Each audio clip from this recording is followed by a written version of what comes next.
menjatuhkan pidana terhadap terdakwa. Oleh karena itu, dengan pidana penjara selama 3 tahun.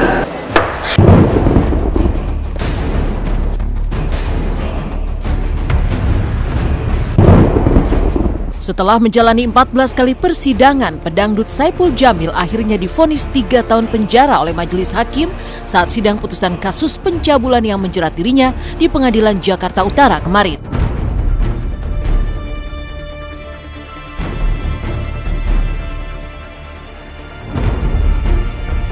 Saipul secara sah terbukti bersalah melakukan tindakan asusila terhadap anak di bawah umur. Vonis tersebut lebih ringan dari tuntutan jaksa, yakni 7 tahun penjara dengan denda 100 juta rupiah. Walau berusaha tenang, Saipul tak bisa menutupi kegelisahan hatinya menerima vonis tersebut. Lalu benarkah pihak DS yang menjadi korban dari perbuatan asusila Saipul Jamil mendesak jaksa untuk melakukan banding? Mengapa Saipul tak jadi dikenakan pasal berlapis dan Undang-Undang Perlindungan Anak? Benarkah hukuman penjara 3 tahun terlampau ringan bagi pihak DS? Lalu bagaimana dengan kasus usia DS yang diduga sudah tidak di bawah umur? Saudara tidak menyesal dengan perkara ini? Kalau saya kalau dibilang menyesal, sepertinya penyesalan itu memang ada yang mulia. Tapi apapun keputusannya yang dia berikan kepada saya ikhlas dan saya yakin ini adalah yang terbaik dari Allah.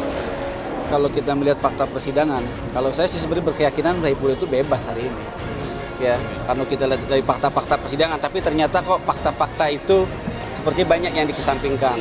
Kita belum tahu ya apa langkahnya berikutnya, apakah nanti Saipul menerima, apakah Saipul nanti akan banding, kita belum tahu. Keberatan. Bahkan kami mengatakan dengan tegas malam ini akan menyuratin jaksa, ya, menyuratin jaksa tinggi, menyuratin jaksa agung, Jamwas, ya, menyuratin pengadilan tinggi, menyuratin Mahkamah Agung, ya, supaya konsen dalam hal perkara ini. Kami akan mengawal terus dan mendesak supaya jaksa melakukan upaya hukum banding. Puas atau tidak puas, kita kan bukan ini. Maksudnya yang jelas secara teknis kita sudah membuktikan tindak pidananya.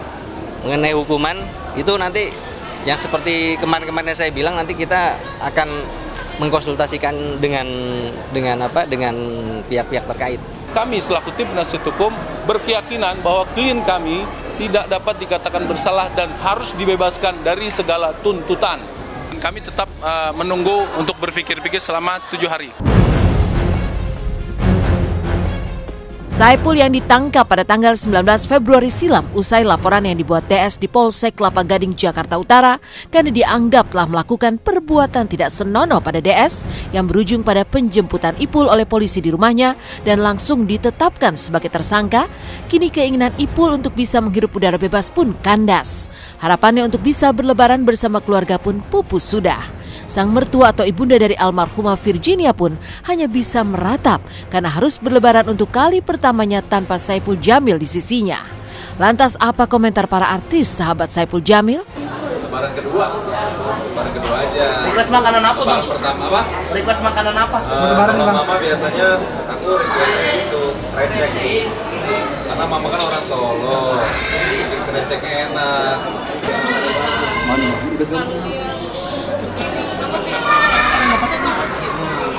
Saya mohon doanya saja, semoga Saipul Jamil bisa menjalaninya dengan baik. Jangankan 3 tahun, 3 bulan saja atau 3 hari saja sahabat saya di dalam sana. Ini sudah sahabat saya itu boleh dia bernyanyi, boleh dia menghibur dirinya, tapi saya tahu hatinya. Ketika saya menatap matanya, benar-benar hari ini sahabat saya itu seperti sudah tahu adanya ketidakadilan untuk dirinya dia. Banyak berdoa dan selalu ingat kepada Allah Subhanahu wa taala. Amin. Ya kalau memang itu sesuai, hukumannya sesuai dengan apa yang berlaku, ya jalanin aja. Aku sih yakin Bang Ipul pasti akan terima apa keputusannya. Dengan vonis 3 tahun yang ditetapkan hakim, suka tidak suka, Saipul harus kembali menjalani ibadah puasa mulai dari sahur hingga buka puasa dengan menu ala kadarnya dari balik jeruji besi. Padahal telah menjadi kebiasaan jika Ipul harus berbuka dengan menu makanan yang lengkap. Lihat saja bagaimana penyanyi bergaya flamboyan ini memperlihatkan menu berbuka puasa yang akan disantapnya ketika bulan Ramadan tahun 2015 lalu. Namun kini Bang Ipul hanya bisa sahur dan buka puasa dengan makanan seadanya. Ini lauknya, ini ada ikan. Saya senang ikan daripada ayam.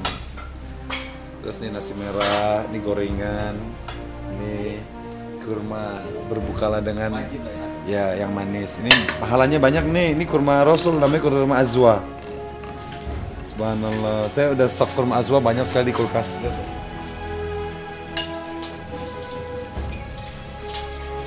Cuman kadang-kadang lauk jadi, paling makan mie instan itu aja sih. Kadang-kadang ada sih di Rutan itu ada namanya makanan khas namanya cadong. Itu sahur tuh gampang. Itu sahur cukup kurma sama air putih atau sama teh manis itu udah cukup. Yang penting bukanya itu mesti dikondisikan gitu. Terus makan besar. Tapi kalau seandainya lagi sahur saya makannya kurma aja, ganti-gantian. Misalkan aku lagi kunjungan, terus buka puasanya lauk dari aku. Terus kadang-kadang teman sekamar yang kunjungan, kadang-kadang mereka yang traktir. Jadi saling memberi. Usai kisah Saipul Jamil yang harus puasa dan berlebaran di dalam penjara, kini kisah Dede Sunandar yang akhirnya bisa jalani sahur dan berbagi nasi bungkus untuk orang-orang yang tinggal di dekat rel kereta api. Benarkah sikap dermawan ini justru membuat sang istri terharu? Selamat pagi pemirsa, kembali lagi bersama saya Mila Rahmawati. Saipul Jamil jalani bulan Ramadan di balik jeruji Cipinang. Berbeda kisah dengan host dahsyat Dede Sunandar yang mengejar pahala Ramadan dengan berbuat kebaikan. Paham betul susahnya mengais rejeki. Dede pun tergerak untuk membagi-bagikan nasi bungkus saat sahur kepada orang-orang yang tinggal di kolong jembatan di dekat rel kereta api. Lalu benarkah aksi mulia Dede ini justru membuat Karen sang istri bersedih lantaran teringat jalan panjang yang harus dirintis oleh sang suami?